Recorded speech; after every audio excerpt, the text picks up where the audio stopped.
So welcome to our Wireless Wednesday number 2. I'm Alayna. I'm an undergraduate student at AUP, and I work in the admissions office as a student ambassador. And so these events are kind of sort of to replace what we were doing in person in the admissions office. And then I'm joined with Sandra, my fellow coworker. Do you want to introduce yourself, Sandra? Yeah, I'm a senior at AUP. I'm majoring in International Comparative Politics. Yeah, I only have one more semester after that. Okay, cool. So, oh, I didn't mention my majors. I don't know if anyone's interested, but it's History, Law, and Society and Environmental Studies. So the theme for today's Wireless Wednesday is mental health, and we brought on two guests with us today. Well, to my right, I don't know where Kevin is on your screen, but to my right, we have Kevin Fore, who is gonna talk more about the administrative perspective of mental health. And then we have Arabella, who is gonna talk more about the student side of things. So the call today will be kind of divided in 3 parts. We'll have a few minutes of introduction from Kevin and Arabella, and then we'll have 30 minutes or so of us asking them questions in order to give you more info about mental health at AUP. And after the last 20 minutes or so will be questions. So question first related to the topic, and then question about anything at AUP, because we know you're here also to know more about the school. So you can ask us anything you may want to know. So Kevin is our Dean of Students, by the way. Would you like to give a little introduction about yourself? Sure. Thank you for having me tonight. I'm Kevin Fore, the Dean of Student Development at the American University of Paris. I have the pleasure of working with students like the students who are here with us tonight.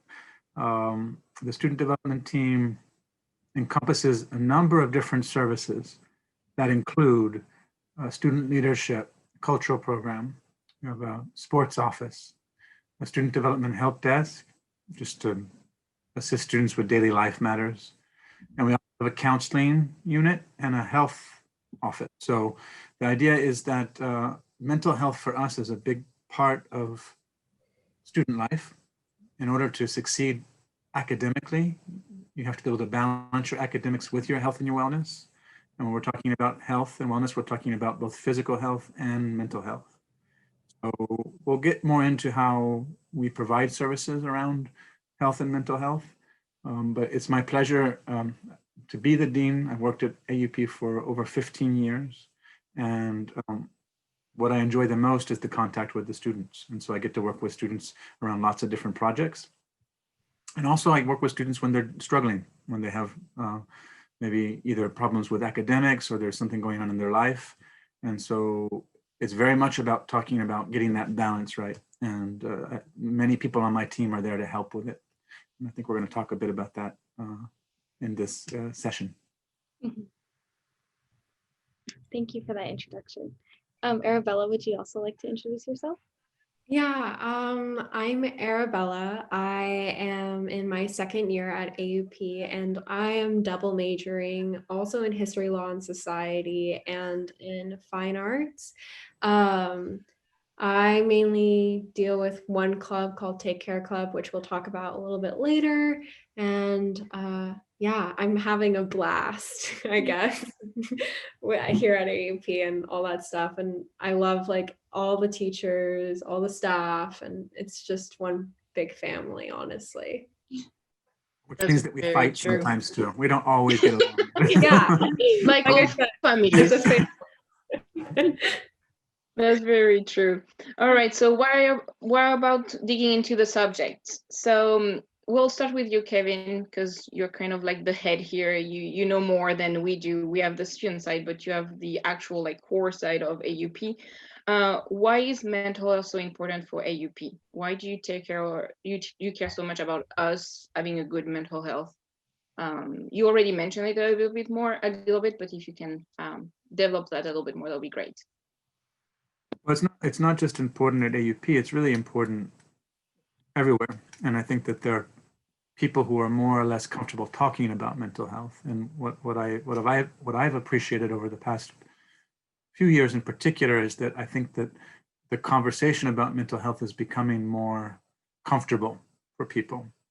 And so why is it important?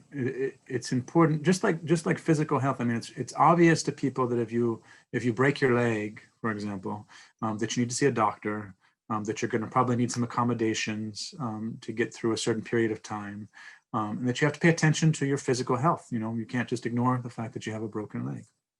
When you're struggling with mental health issues, and mental health really encompasses everything from just feeling a little bit depressed, right? And we all can feel a little bit depressed from time to time, to, you know, more serious things, more structurally serious things that require a different level of support.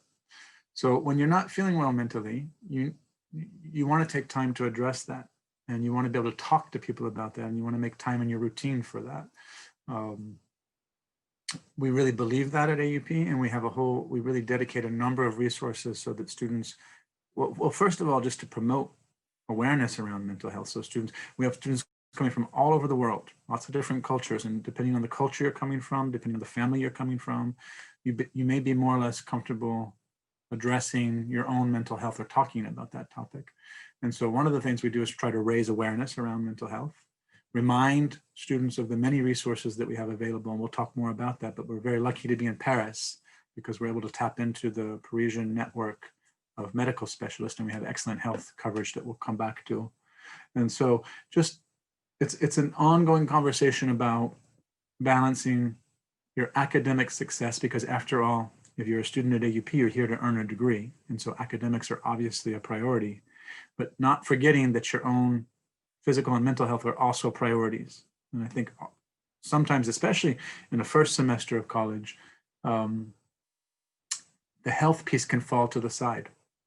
And you can kind of get really swamped with all the academic deadlines, and you kind of move into the semester, and then some people have a tendency, many of us actually have a tendency of neglecting the health piece. I'll get to that later. I'll make an appointment with a doctor when I can get through this final exam. That isn't always the best strategy. I think you really want to try to deal with both things at the same time, and we're here in the student development team to help with that. So I don't know if that answers your question, or it's maybe a start to the answer to that question. Yeah. Definitely a start, and we'll have more questions after coming on where we can develop all that. Mm-hmm. I briefly wanted to say, I didn't mention this in the introductions, but if you guys have questions throughout this, whether they're in regards to mental health or not, because eventually we'll get to it, but feel free to put those in the chat while we're talking so that you don't forget your questions. And yeah, Kevin, you touched on the fact that we have some sort of institutional support. So could you talk more about what types of support we have for students? Sure. So different levels of support. We have 2 guidance counselors who are on my team. They're really wonderful people. They are not acting as therapists. They're both trained and could be therapists, but they are, the title guidance counselor is something a little bit different. They're really working with students, first of all, as a first point of contact. They provide a confidential space to meet and discuss academics. And in particular, they're focusing on that idea of getting the balance right between your academics and your health. And so what they'll do is they'll determine what the situation is in a first conversation with a student, and then think about the resources available to them. And those resources could be, for example, internal. So we have a health office. So maybe the student needs to make an appointment with a general practitioner. Could be working with the advising center to get some things sorted academically. They will mediate with professors and reach out to professors when that's appropriate, and students may need some extra support. But they will also reach out to our network of therapists in Paris. And we have 2 off-campus counselors on a retainer. These are English language counselors, but they can also do counseling in French. These 2 are part of our network, and students can see them. We have 20 sessions booked with them every week. And so students can see them again, either to get a referral to another therapist or possibly to do therapy with one of the two off-campus counselors. That's entirely confidential, of course. It's confidential when you meet with the guidance counselors. It's also confidential when you meet with the two off-campus therapists. And students who perhaps want to avoid, for whatever reason, reaching out to the guidance counselors on campus, they can reach out directly to one of the two off-campus counselors, and their numbers are available. They're reachable via AUP email. And that way we don't even need to know that you've reached out to speak to one of them, right? And then beyond those two therapists, we have an entire network of therapists in Paris. And that's why I say that we're lucky to be in Paris, because we're able to tap into a really excellent medical system. And we have a running list of about 30 or 40 therapists. And obviously they speak lots of different languages. We think about diversity when we put together our list of therapists. We have therapists who have specialties in, cognitive behavior, others who do family therapy, trauma. So lots of different areas, depending on what the student's needs are. And that's all, of course, part of what I consider to be our medical coverage and network when it comes to mental health. And I wanted to add to that, because it's also, you could also consider that an institutional outlet, because it's recurring, but every semester we have a student advising program. And so there are students, normal students on campus who can apply to be a student advisor, and they get assigned a group of incoming students. And they can, their role can kind of be flexible, but I just figured I would mention it. They can kind of be like a source of guidance in a way, or because you're entering, most people are entering AUP, and it's like a completely new environment to them. So they're kind of more like the student help. Your side. go-to person. Yeah. Your go-to person to see where next you need to go. Mm-hmm. Sometimes it's easier to approach a student than a staff or faculty. So that's why we also have that program when you first arrive at AUP. Arabella, could you tell us maybe more about your club now, the Take Care Club? Yeah, so the Take Care Club is just, it's kind of a part of like this big umbrella of mental health and mental wellness that we have at AUP, but it's less focusing on the actual like sit down, let's have a conversation, but more on little activities that promote mindfulness, whether it's a yoga session that we host or it's a meditation session, which Charlotte has like been running throughout all of the confinement that we've been going through. It also, like, our aim is to cultivate honestly a safe and warm, fuzzy space where you can just step away from the stress of life and the stress of school and spend a little bit of time just doing something that feeds your soul and promotes peace. So yeah.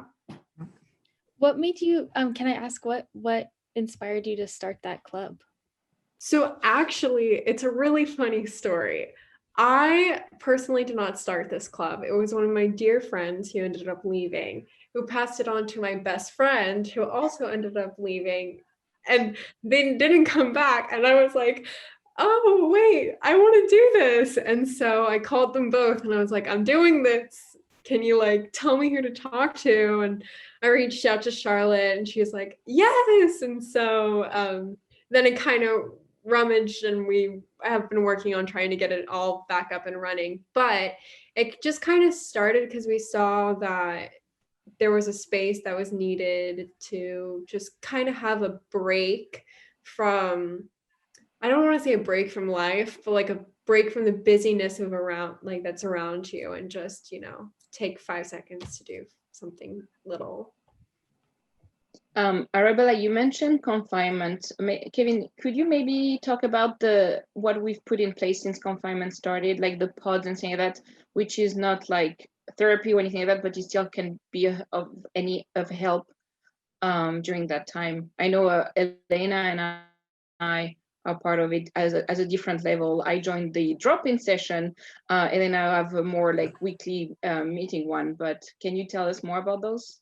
Absolutely. So we started what we call a Paris pod system in the spring when we had our first lockdown. And so we realized that in particular for the students who were staying in Paris during that first lockdown, that it was stressful. It was a stressful time. This kind of came as a surprise in the spring. When we went to lockdown, many students were isolated in their apartments. And so what we did was we immediately got together staff in particular and created groups for all of the students who were staying in Paris. And we put them into a group with a staff support. And then the idea was that they would meet once a week remotely, because we were at that point remote, just to check in. And it wasn't mandatory. Students who wanted to drop in, they could drop in. Students who didn't, that was fine too. We just, I think during that first period, we required everyone to check in once so that we knew that they were safe. And then it was more about just, would you like to come and have a conversation, have a space where you can socialize, check in with students who you may not even know, right? So no pressure, and really an opportunity to raise questions, concerns, and channel that information back up to the administration so that we could, so we had a student voice as we were dealing with this crisis. We then learned from that experience, went back to campus, this fall and started back on campus, which was a nice way to start the semester. And we went to a second lockdown. So we had a little experience at this point. And what we did this semester was a little bit different because we have such a large incoming group of students, new students on campus, and we have such a fantastic student advisor program, which you guys referred to a bit earlier. And so we maintained the student advisor program for incoming students, new students. There are 33 student advisors this semester. They each have their own group. They check in with their advisees on a regular basis. And we just added some additional staff support there. So those dialogues are happening naturally, and students are connecting, and they know they can turn to their student advisor. But for the returning students, and not just the ones who are in Paris, we decided to put the pod program back in place. And so that's available this semester for any returning student, whether they're here in Paris or they're anywhere in the world. It's also available for CATs, so they can join as well remotely. The pod system, again, the way it's working right now is that we've actually shifted a little bit. We tweaked it based on lessons learned. And we have some pods where you can just drop in anytime during the week. There's a session every day. Speak to different people, random staff members. Again, a chance to ask for help or just share a concern. And then we have pod groups. If students prefer to be in a group with one staff member and meet with them on a regular basis, that is also in place. And I think that's working for the students who want to participate on a weekly basis with the same group. So again, these are just other opportunities to connect with people. And we think it's so important to have lots of different spaces to connect. People like to connect in different ways. So that's what the pod program is all about. Thank you. I'm sorry about the cats. Don't be sorry. My cat's on my lap too. It's just, you can't get rid of them. They just follow their own desires. They do what they want. But I wanted to add that, yeah, so as Sandra said, I'm in a pod. And yeah, I found it to be very useful. We, like you said, Kevin, we have pods for people who are, like, you can do it at any location in the world.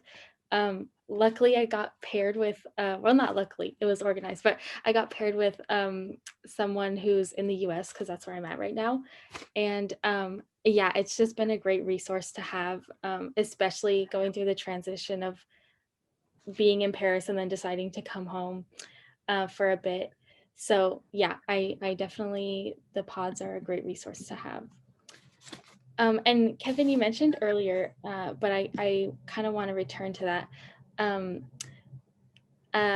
about health insurance and like if mental health services are covered on health insurance, because I think being in France, we kind of have the unique opportunity in that it's not similar to the US, but the unique opportunity to take advantage of this really plentiful and resourceful health system. So could you talk a little bit about that? Yeah, absolutely. So we have, I mean, just taking a step back, we have an excellent health office with staffed by 2 people who are very caring. And one of their jobs is to make sure that all AUP students are enrolled in our healthcare plan. And you can read more about that on our website. I think it's a very reasonable price, certainly compared to a lot of systems in the world. And it provides absolutely excellent coverage. So coverage to see a general practitioner, coverage to see specialists, coverage to get dental care done, to have your eyeglasses replaced, all of that, and also exceptional coverage for mental health. So you can see a therapist up to 15 times a semester, and that's fully reimbursed. And then in addition to that, we have a list of therapists who work regularly with AUP, rather extensive list. They're on something called direct billing, which means that you can go to see them and not have to pay anything out of pocket. So for up to 15 times a semester, you can go and see one of our many therapists, and it's just nothing to have to worry about in terms of finances. It's a bit like having a university campus clinic, but with just a whole network of therapists that are available to you. And of course, that provides flexibility with scheduling. Many of our therapists are doing sessions remotely now. So it's just, I feel very good about the coverage that we're able to provide to students when it comes to both physical health and mental health. If I could just say a word maybe about International SOS too, because it's also part of our, let's say, our program regarding health and wellness. It's in a way a hotline, but it's a service that we work with. They provide 24/7 coverage. They have one of their headquarters is here in Paris, so we work very closely with that headquarters, but they have headquarters all over the world. And so this is a number you can call when you just need some advice. Maybe you need to get a doctor's appointment. Of course, our health office will book a doctor's appointment for you, but maybe it's, you know, the weekend or at a different time. You can call them and they can also help to book a doctor's appointment. They can help connect you with therapists. They can, if you're traveling, no matter where you're at in the world, you're in Germany for holidays or something, you can call them and then they can get you connected to the medical network in Germany. So they will provide emergency services, and they will also coordinate with my team when that's appropriate to really give full support to students no matter what the situation they may be dealing with. If you do come to AUP, you'll be hearing more about International SOS. It's one of the first things we talk about at orientation. We do. Thank you, Kevin. Yeah, we didn't think about that when we were planning our little question. Good point. I wanted to also touch upon another thing. I know this semester, you, Kevin, and Charlotte specifically, and with the help of the students, try to start that big mental health support group from students. Would you be able to tell us more about this? I know it's still in the launching process, but normally when those students will come and join us, this group should be up and running already. Yeah, absolutely. So, you know, I said earlier that I think that the topic of mental health has become something that people talk about more easily, more readily.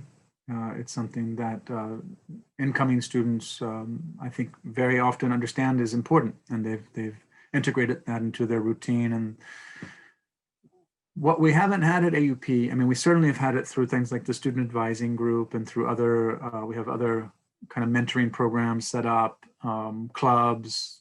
I like the Take Care Club, but we haven't really ever institutionalized a peer support program focused on mental health specifically. And so we started thinking about that in the spring, and we've been working with a group of students, student leaders, to, as well as also some professionals, and looking at other universities to think about the best way that we could organize a peer support group around mental health at AUP. And the exciting news is that we're ready to do that. We're gonna launch this program in the spring, and we're going to actually capitalize on a program that we already have that Arabella has been involved in. That's the Take Care Club. We're going to use that club to work directly with student development. I'm going to be involved in the project. Well, actually, both of our guidance counselors will be involved. One will play a leading role supervising that group, and we'll work with an off-campus therapist as well. What are the goals? To give students an opportunity to be a little bit in the lead around this question, but also obviously with the proper support and training so that everyone has a role to play and so that students don't try to do more than they should be. I mean, we don't obviously want students to be therapists, that's not their role, but I think that students can be really great peer support to other students and they can help to promote mental health on campus. And so that's going to be our goal starting next semester. And we're excited about it. It's a new project. And I think it just adds a missing piece to the puzzle of what we've been doing. And I think when that piece is in place, we really have a robust program around mental health at AUP next semester, starting next semester. Arabella, do you have anything to add to that? Maybe things we can expect? Yeah, from the student perspective, I'm like absolutely ecstatic about it. I'm clearly very passionate about mental health, and my high school actually did something similar to it. So I'm a little bit familiar, but I'm excited not only to be a part of it, I'm excited for the community that is definitely going to be formed, but also the ability to gain a little bit of tools. And, you know, it's definitely going to create, like, make the people involved and also the people who are coming to the students, like, boundaries, understand boundaries and stuff like that. And it's definitely going to be a development for those involved directly and those that come. And hopefully it gets more students in the AUP community involved with mental health. And so that's exciting. Thank you. We were talking about clubs like the Take Care Club, but there's also another club that is not directly linked to mental health, but I think is very important at AUP and has taken a big place. It's called AUP for Consent. Kevin, could you tell us like more about that club? We all know it, but I think having the administration side also like to show that even administration is supporting that club is important. Sure. I mean, I think that there are a number of clubs that, as you say, maybe don't play a direct role when it comes to mental health, but certainly are interconnected with mental health and well-being. So AUP for Consent, it's in the title of the club, Consent, basically. We have a code of conduct at the university, and it's based on respect. And so, you know, that includes relationships that you have with other people. And so obviously, you know, college-age students, you guys are having relationships with people in lots of different ways. And you're navigating those relationships. Where it becomes a problem for the university is when students have found themselves in a situation where their consent has not been asked when it comes to sex. And so that can manifest itself in different ways. And it can go from anything from harassment to rape. And so again, it's a complicated topic for students to talk about sometimes, depending on the experience that they've had. And having a peer support group there provides another space for students to connect, speak, find their voice, and understand what resources are available to help them.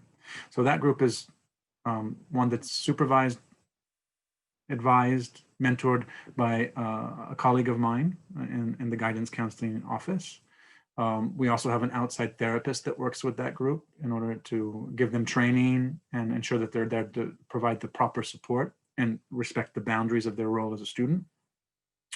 And then that helps us to, we have a code of conduct, we have a policy around consent, and it helps us to make sure that students are aware of that and are able to access the proper resources if they need to, okay? Just as a tangent, you know, a few other clubs come to mind. We have a club called Gen Sex, and that club also works closely with a number of offices, including the health office, around issues related to sexuality, sexual health, because those can also impact on your mental health, right? We also have a diversity council. And so finding your place in our diverse community is really important. And sometimes it may feel like there are, exchanges on campus or between students or with faculty that don't reflect the best in who we are when it comes to supporting diversity. And so making sure that everyone feels comfortable and has found their place here, and that we're not just tolerating each other, but that we're actually getting to know each other and talking with each other, having real honest conversations, and addressing concerns when they come up when it comes to diversity. So the Diversity Council, I think, plays a role in helping support our well-being as an institution and also our individual well-being. So, mental health is it's a big topic, and there are lots of different, I think, groups on campus that are touching on that and trying to support our overall mental health through the work that they're doing. No, I definitely agree. And, like you said, it's such a broad topic, and it can be approached by many different ways. I was even thinking of when we asked the question, I was thinking of the like paint and sip events that we do, where you sit with students and drink wine and paint things. And I mean, that's like obviously not directly linked to mental health, but I think it's a great outlet, like artistic outlet, number one, and then also just to have a space that's very relaxed, and you can have those exchanges with other students. Absolutely. Yeah, there are just, lots and lots of different ways. I mean, that's another kind of meditation, right? Mm-hmm. Exactly. That's what I was going for. So I wanted to ask Kevin, what sorts of, so we're in this strange time right now, as everyone says, that's like the sentence of the year. And I was, Let's hope it's just the sentence of this year and we have a different one next year. yeah, I really Yes, hope please. so. But I was wondering if you could touch on the sort of learning accommodations that AUP has provided during this time, because I think that's important, like when you're considering mental health and the mental health of your students and also your faculty and staff, just kind of meeting them where they can meet you. Do you know what I mean? Somewhere in the middle. Mm-hmm. So I was wondering if you could touch on that. Sure. A few things come to mind. One is that we have a process in place for students who have learning accommodations and have documented learning accommodations. If you apply and are accepted to AUP, that's something you can mention to your admissions counselor, and then they'll put you in touch with the proper office to get that documentation on file. And then we communicate immediately with your professors to let them know that you have that on file and that you have access to whatever those recommendations are. It's often things like access to a laptop or extra time for exams. They're fairly standard in most cases. And so that's one thing that we just have in place systematically, fairly straightforward process, and you can read about it on the website. Then we have, the COVID situation. And we're a small university, which allows us to be flexible, and I think we can adapt to things rather quickly. And we have a very direct chain of communication, obviously, between faculty and students, but also between students and the administration, and faculty and staff and the administration. So, one of the advantages of the peer support programs, the student advising program, the pods, is it gives us a chance to hear from students. We also have a very vibrant student government association that plays its role and is a good voice for students. And so in all those different spaces, students are able to kind of let us hear how they're doing, and we listen. And so, for example, in the spring, given the circumstances, we really changed deadlines a little bit. We allowed students to have some accommodations when it came to maybe withdrawing from a course or taking courses, credit, no credit, as we call that. And then we also had a system set up so that students who were having trouble with a particular course could reach out to a guidance counselor. And we had a direct channel with the provost office as well to kind of work with students one-on-one, because obviously faculty have struggled a bit in this context. Students have struggled, we've all struggled. And so we're all learning from each other. And sometimes the way, business as usual just doesn't work in certain contexts given the circumstances. So we, I think, adapted pretty quickly and fairly well given the circumstances in the spring. And then this fall, we've learned from those situations and changed things a little bit again. The semester was a bit condensed this semester. And what we've discovered from that is it was a little bit too intense. And so next semester, we're going to go back to the normal kind of time frame for a semester. And professors continue to tweak the way they do remote learning. And students, when they reach out and they let us know that they're having trouble with a particular class or they're feeling a bit overwhelmed, then we really have a whole system of people in place to work with that student, work with the faculty member, and figure out, often many times customizing a solution for them so that they're able to complete the semester. We never want to have a situation where a student's health is in jeopardy because of their academics. And if their health is in jeopardy because of the academics, then they should be talking to us so that we can come up with a plan. And that's something I think that we do very well. Thank you. Yeah, I think this is, for the situation as it is, I think the school has done its best. And as you say, we learned from the previous confinement and all that. So of course, nothing is perfect, but it's improved. And the advantage we have here at school is it's such a small university that you will get to know your teacher pretty well. And the professor, if you're open to them and if they know you and they know you will work and all that, they're going to be lenient. They're going to make accommodation for you and for your classmate because they're in the same situation. They're struggling too. So it's definitely an advantage to be in such a small school like that. I mean, that's what my feeling is about that. I want to finish. Let me just add one thing. I think that one of the challenges is that, everyone's, regarding COVID anyway, is that everyone's kind of living this in their own way and dealing with it in their own way. And it's so it's trying to find the right balance for students to be able to succeed academically. I think, as an institution, we want to maintain academic rigor. And I think many of our students want to maintain that academic rigor so that their degree really is something that you can be proud of. And at the same time, we want to ensure that we're providing flexibility when it comes to students' health and wellness and their physical and mental health. So and of course, given all the changing dynamics of the COVID situation over the past year, we've been adapting as we've been going along too. But I think finding that balance is our goal. And I think you're absolutely right, Sandra. It's not, nothing's perfect, right? So we're all learning as we go along.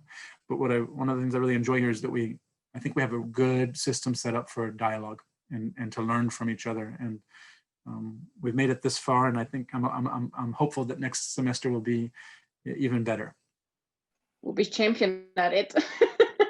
And hopefully there won't be no more semester after that. We don't need to improve it anymore. Get to the vaccine. We'll get to the vaccine after that. Yeah. Exactly.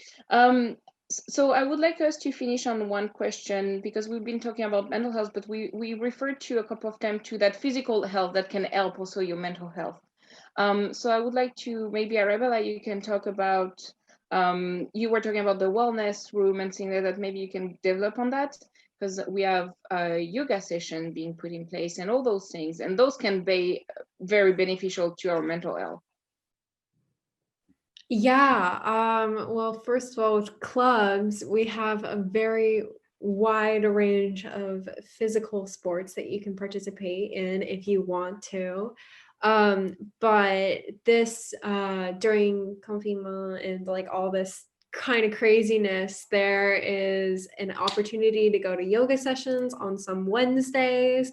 For example, this week we have a yoga session on Wednesday, and sometimes I believe we have like a trained professional, but most of the time it's not a class. It's just a place where you come and you do yoga, and it's time to just, be aware of your body, to check in on like the physical, the mental, and the emotional health that you have. We also have a meditation time. So there's one tomorrow for like students, and I'm very excited for it. But it's been absolutely marvelous. And then we also do in one of our buildings for now have the wellness room, which Take Care Club is decorating, and I'm so excited. But with COVID, it's a little bit tricky because right now there's only technically 4 people allowed to be in there with all the restrictions. But in non-COVID times, we can have more people in there, and we like to call it a warm, cozy hug. Like that's the aim of the room.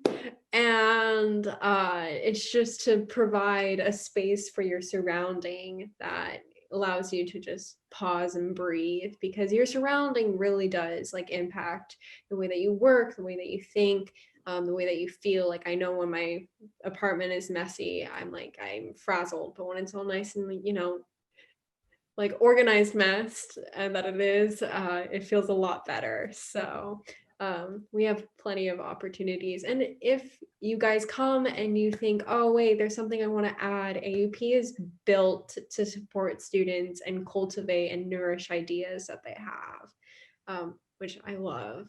So, yeah. Thank you. And I wanted to add on that, because we were talking about the surrounding that is very important, and it applied to any time, and also especially during COVID. AUP has opened its library, and that has been my savior personally, to be able to get out of the house and to force me to get out of the house, because otherwise I'll be home. I'll be like, I don't need to go out anymore. During this day, I don't have anything to go to.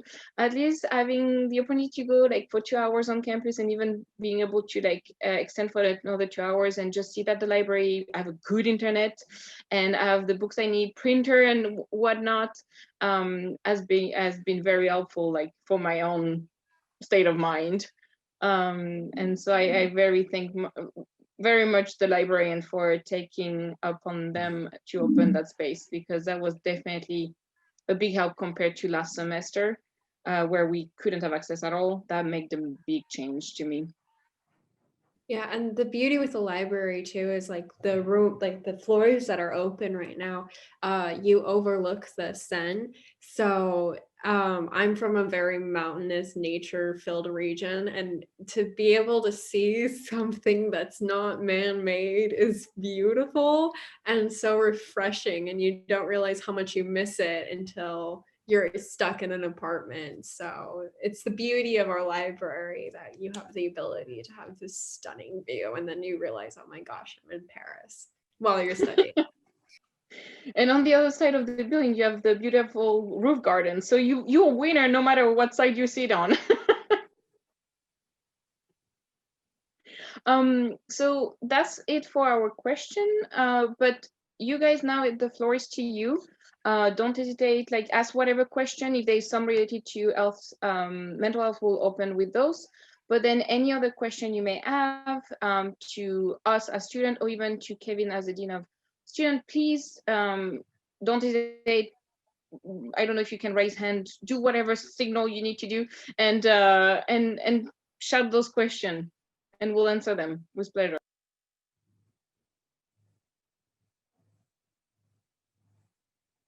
No takers? Yes. We have. Okay, I'm gonna try to say it right. Khadija? Yes, Khadija. Oh, Khadija, almost. Hi, everyone. I wanted to know, what is the GPA for people that are trying to get into like the master's program at AUP?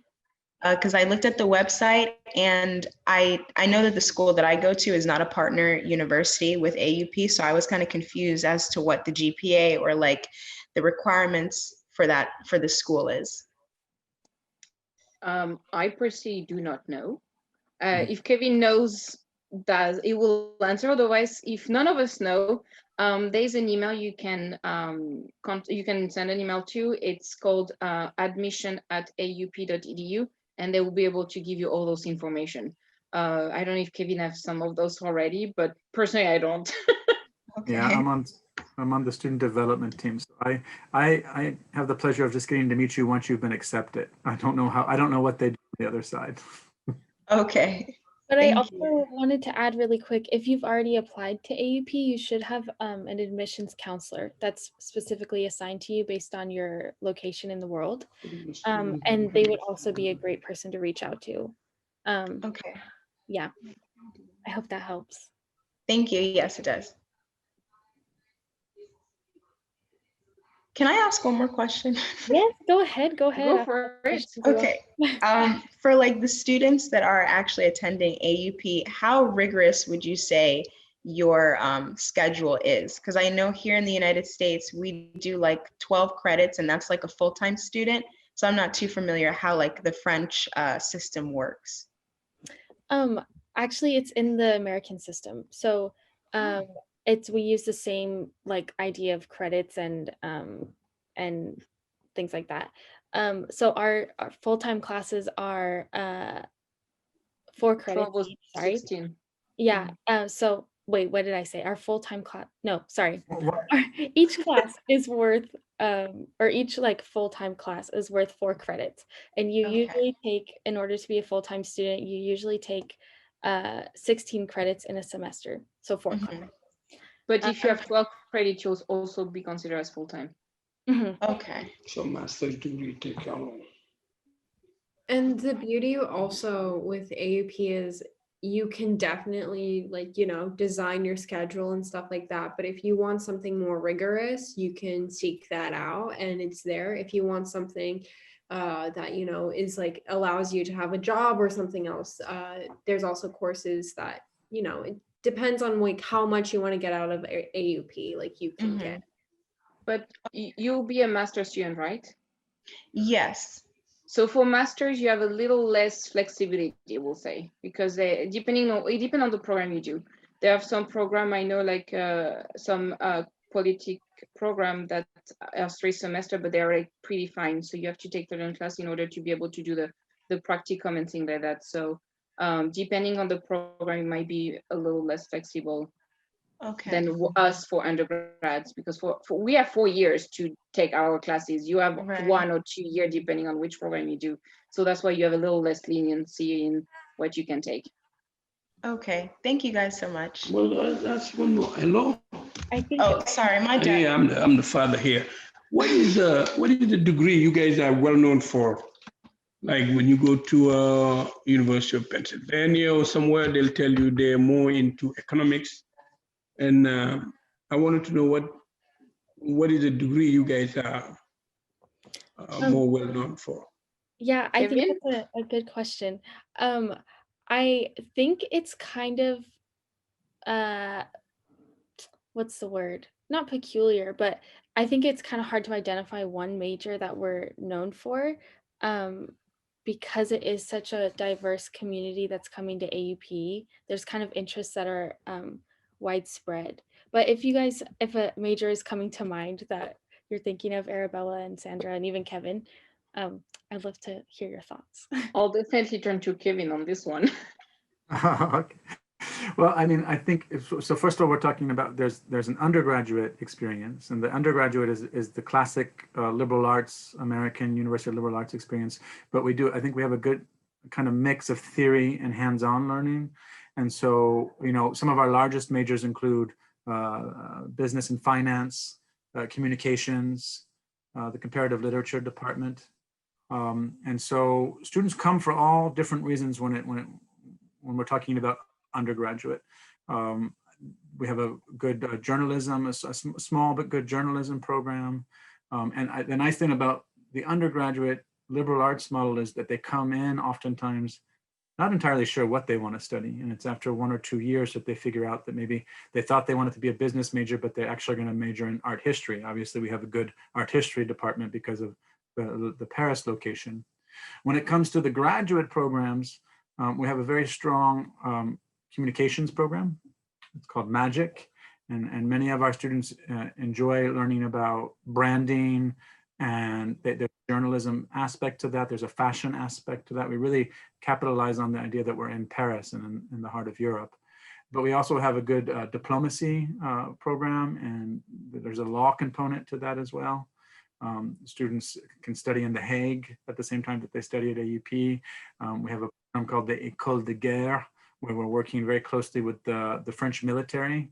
And so students get experience really working in crisis situations, and how do diplomats and the armed forces and the media all come together around a particular situation. And so they learn that hands-on experience through the École de Guerre. So I guess it is hard to answer the question because we have such an eclectic set of choices, and depending on the student's interest, I think that different students would have a different answer for you. They compete with each other to give you their answer. So do you speak French? Oui, oui. Est-ce que vous parlez français aussi? Bien sûr. Bon, je vais vous demander quels sont les débouchés pour les gens qui ont fini le 3e cycle. Ça, c'est une question très importante, et c'est quelque chose qu'on a en tête, en fait, par rapport à... You can speak it in English. That's right. I'm sorry. I guess maybe not everyone would understand. Yeah, I don't speak English. So we have a department specifically dedicated to working with students around career development and internships. For graduates, obviously, the graduate program directors are also involved in that conversation, right? And so, we have students who go on and work, depending again on what they're interested in. We have students who go and work in journalism and who work for, everything from the Washington Post to Al Jazeera. We have students who are interested in diplomacy, and so they work at the United Nations. We have close contact here with UNICEF as well. We have students who are interested in NGOs, quite a few students who are interested in NGOs. And so one student started his own NGO, others are working with Amnesty International. So a lot of our students are interested in human rights, are interested in media, are interested in fashion, and in particular, the graduate programs set up channels for those students to then kind of go from graduate school to particular professions. I'm not the best person to answer the question, and I think it would be something to reach out to the different program directors. Khadija, if you're interested in a particular graduate program, I really encourage you to write to the program director and your admissions counselor and ask that specific question, because they'll be able to do more concrete examples of what our graduates do after they earned a degree. But what I can do just in general is that we have students around the world. That's one of our strengths. Working in lots of different fields. Oftentimes, I think many of our graduates are looking for work with a sense of purpose and a way to give back. So whether it's through sustainable development or NGOs, or even when it comes to things like fashion, because we have a lot of graduate students interested in fashion, they're looking at the sustainable side, the sustainable side of fashion. So that's a common theme, but for more on that, I would say speak to your program director. Okay, thank you. Good to hear from your dad too. Merci beaucoup. Ouais, bah, je vous en prie, monsieur. Any other question? Yeah, Harriet. Hi, I was just wondering if you have any recommendations, because if I'm gonna be in Paris, I want to know a little bit of French, more than just a little bit. If you have any recommendations of like an online course to take, because all I really know of is Duolingo, but more than that.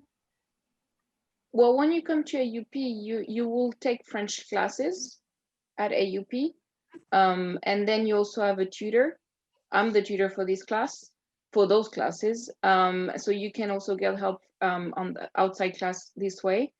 After, if you want to learn prior coming to France, I don't know, because I'm French, so I'm not the good one to answer this one. I already knew it, so I don't know. Arabella, did you try anything before you came to France? I was in high school and I did French classes, but I use Duolingo like it's my child, like it's water out here. Like I love it still. But the beauty with Paris is it's also very international. So like if you slip up and you're like, oh my God, I can't speak French right now, they'll like speak English to you. As long as you're kind and you're like, and you try, they'll meet you halfway. Okay, thank you. That's really helpful. I didn't know that there was classes at AUP to learn French. Yes. So that's Yeah, great. you have, I think, 4 levels, like up to 4 levels you can go up. So you'll do a placement test, and they will tell you which level you need to start to. And I think you are recommended to take 2 classes, unless of course you test out. But then you can take as many as you want. We have many, and we have a few classes that are also taught in French. So even after those basic French classes, you can keep working on your French with a few of those classes that are taught in French. Okay, thank And you. if I wanted to add, if your question is coming from a place of like wanting to learn the language like as a personal goal, we do have a French minor that you could do, and you could also self-design a French major if you're up for the task. And then I also wanted to say I haven't tried this out myself, but I just heard of it, and I don't have the name. It's not coming to my brain, but it's this like online program where you can get paired up with like an elderly French person, and you can have little Skype calls or Zoom calls with them. And I forget what it's called, but I'm sure if you type some of those words in Google, it'll come up. But yeah, I just saw that like as a, maybe it's a new thing or something, but that might be an interesting way if you already have some foundational French to kind of improve it. And then I always think that there's no better way to learn French than by being immersed, like being forced to, you know? So yeah, Arabella. My mom actually sent me like an article about it, like literally yesterday. It's called Share Ami, like a share a friend, I think is the name. So, yeah. I can't. Okay, thank you. I love that idea. I'm gonna look that up. Thank you. Any other question? Maybe from Maya or from Taylor before we go?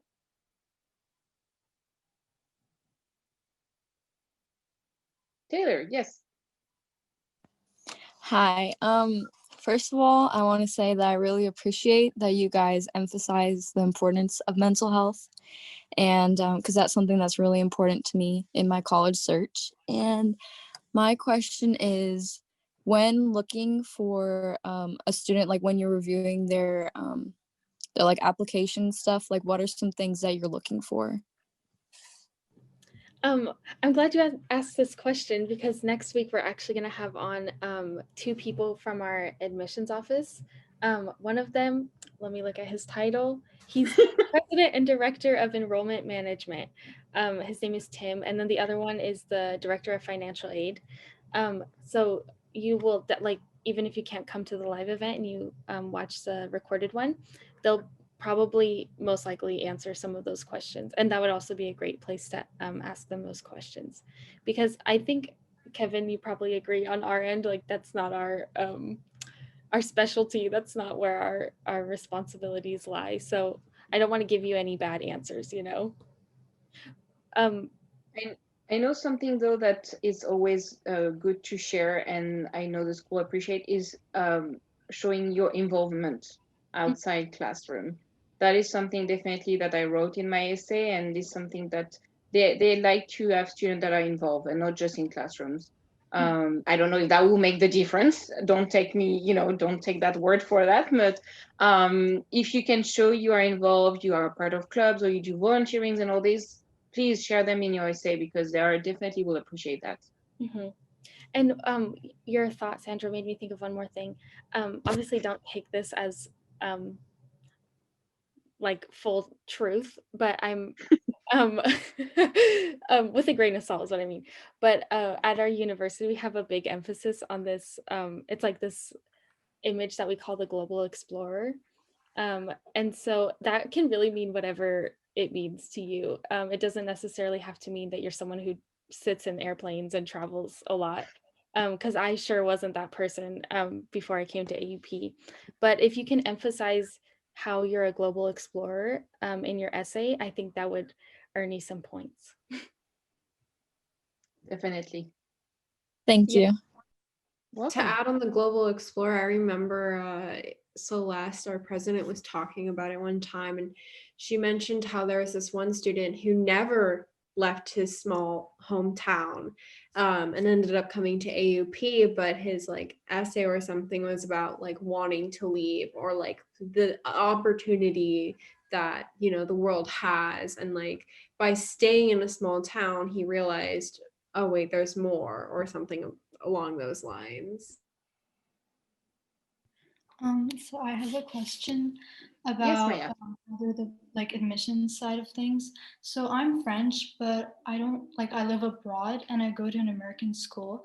So I was wondering if taking the SATs would be recommended if I wanted to apply to AUP. Another question that I don't have the answer to.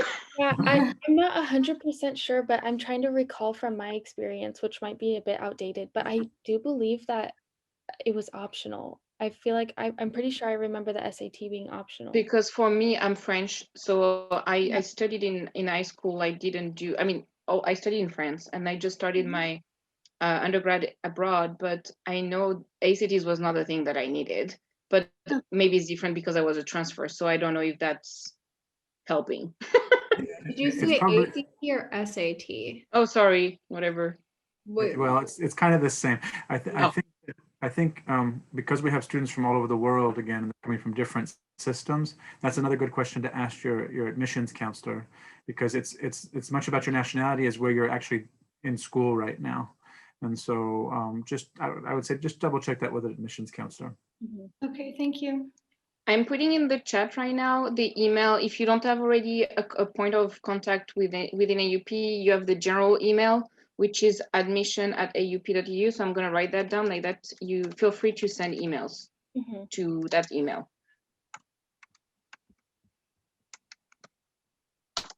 Are there any other questions?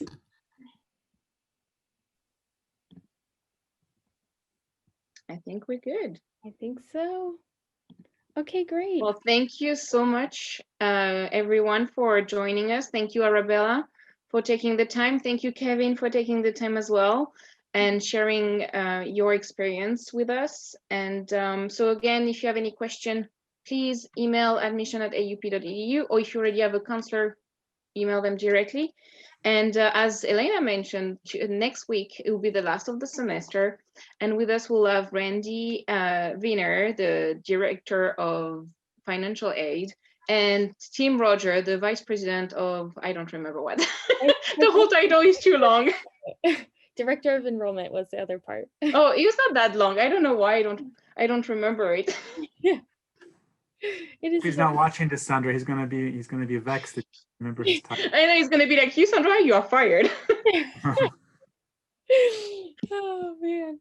But yeah, so you sign up for that that event the same way that you signed up for this one, so through the link that's on our Instagram page. Khadijah, I see you have your hand raised. Oh, sorry, you just answered my question. Oh, okay. Good. Okay, cool. Well, thank you so much for joining us, everyone. It was a pleasure. And yeah, hopefully we'll see you at the next ones as well. Thanks, everybody. Have a good night. Thank you. Bye. Thank you. Bye.